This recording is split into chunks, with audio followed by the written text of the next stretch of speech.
Quiero estar a tu lado en la cumbre de un nuevo mundo, Bogotá, Caracas, Lima, Quito, bajo el cielo. Mira la luz que se fragmenta con ecos de ola rota. Sabe mi fiebre a puerto y cordillera. Je m'appelle Ada Mondes. Je suis poète. Je traduis de l'espagnol, du français, et dans les deux sens, et les voyages. Una cometa al suelo, un halcón a un palo, un columpio encadenado, una pelota a la muñeca de la infancia o el viento, atado a la falda de una mujer. Sobre una tabla dibujas olas y se abre el mar para un nuevo barco. Cuando llegue la luna llena, iré à Santiago de Cuba. Les voyages depuis toujours, ce besoin d'aller vers l'autre, de rencontrer l'autre et de ne pas me contenter du monde à l'endroit où je suis née, de rester là où je suis née et ça ne suffit pas.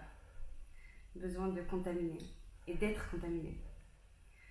Et le premier recueil s'appelle Les Témoins. Je l'ai publié en 2015 chez les éditions Villa Cisneros, en bilingue. Je l'ai traduit en espagnol. Déjà pour que ce soit plus lu par une autre culture, qui n'est pas du tout ma culture d'origine. Et ensuite, le besoin de voyager. C'est un livre qui a été présenté en Équateur par l'Alliance française. Et puis je suis restée en Amérique latine pour voyager. Et eu de nombreux voyages qui ont forgé le terreau du nouveau recueil qui s'appelle... Ouf, il y a plein de titres. Pour l'instant, c'est fait le spectacle Écrire debout.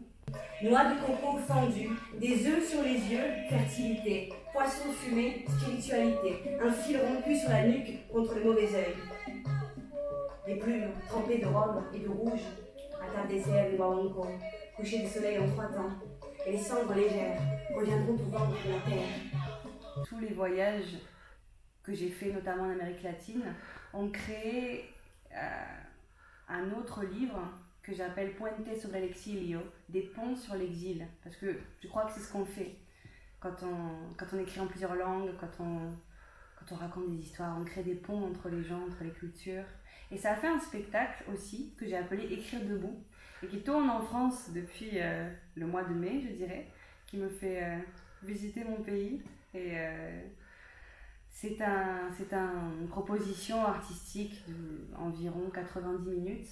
C'est une balade, une promenade à travers 12 pays, en bilingue notamment, espagnol-français, avec un peu de chant russe, avec un peu de portugais, et puis des objets ramenés du bout du monde qui ont des histoires bien particulières dont je pense qu'il faut témoigner.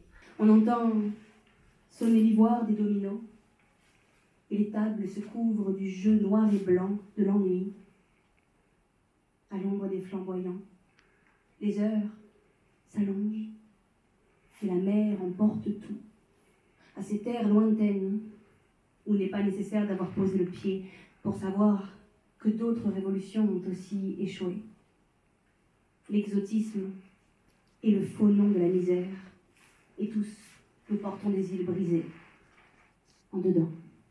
La deuxième proposition que j'ai faite à la Maison de la Poésie d'Avignon a été attachée à mon voyage à Cuba l'an dernier. Donc ça s'appelle Paisajes cubanos con lluvia, paysages cubains avec pluie. C'est un recueil de fragments que j'ai écrit pendant mon voyage à Cuba, que j'ai écrit en espagnol puis traduit en français. Et quand je suis rentrée en France une première fois, j'ai proposé à une peintre hiéroise, Josette Digonnet, de l'illustrer, d'en faire quelque chose si elle avait envie. Plus que de l'illustrer, de l'interpréter, de continuer la lecture. Elle en a fait 13 tableaux, 13 aquarelles qu'on a présentés dans des galeries d'art. Et puis je me suis dit ça ferait aussi un beau spectacle, je pense, avec tous les poèmes qui sont venus se rajouter entre ces arrêts sur image. Andar ciertas calles, olvidar que fue mío una vez cierto libro, o hacer la canción y decirte que todo está igual, la ciudad, los amigos y el mar, esperando por ti, esperando por ti. Envie de donner pour 1000 ans, en sachant l'impossibilité de le faire. Ça ne suffit pas d'être contagieuse quelques instants, c'est éphémère. L'intérêt est un soufflet décroissant. Des cœurs, on en remue depuis longtemps. Des mots, des cœurs, ce qui est beau, c'est que je ne crois pas qu'on s'y habitue, que ça s'érode, le cœur. Cette façon de donner entière et seule, de porter tous ces mondes avec nous, dans nous. C'est des orages d'émotions dans les mots quand on dit ce qui est cassé chez les autres parce qu'il le faut. J'écris un peu en vrac, c'est vrai. C'est comme la pluie, ça s'en fout, ça tombe, ça constelle, ça consume, ça parsème, ça bouscule, ça console, ça... avec plus de générosité que d'indifférence. Ce qui compte, c'est ce qui contamine, m'anime à compter ces vies des autres dans ma voix, avec ce souffle ténu qui un jour ne fait plus de brume au miroir. Je n'ai rien à moi, que ma langue et la route derrière, riche de dépossessions, avec la poésie pour accueillir, définir le bon endroit, et que ça va continuer jusqu'où ça peut et même plus loin, comme le cri des étoiles qui meurent pour des milliers d'années, et quand il n'y a plus de corps, plus de forme, plus de matière, plus rien, il subsiste encore une lumière pour quelque chose, pour quelqu'un qui le sait tout en l'ignorant. Hablar como un árbol, con su sombra hacia ti, como un libro salvado del mar,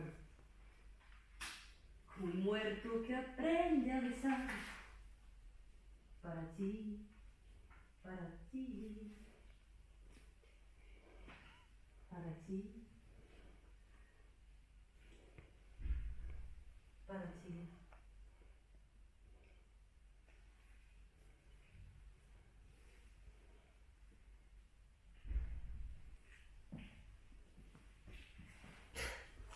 Ce que je vais faire maintenant, quand on me demande, j'ai des dates pour le spectacle jusqu'au mois de juillet prochain, mais c'est une par-ci, une par-là, donc dans toute la France encore, en Belgique j'espère, et puis surtout rester libre et nomade, très nomade. C'est pas parti pour s'arrêter l'aventure poétique.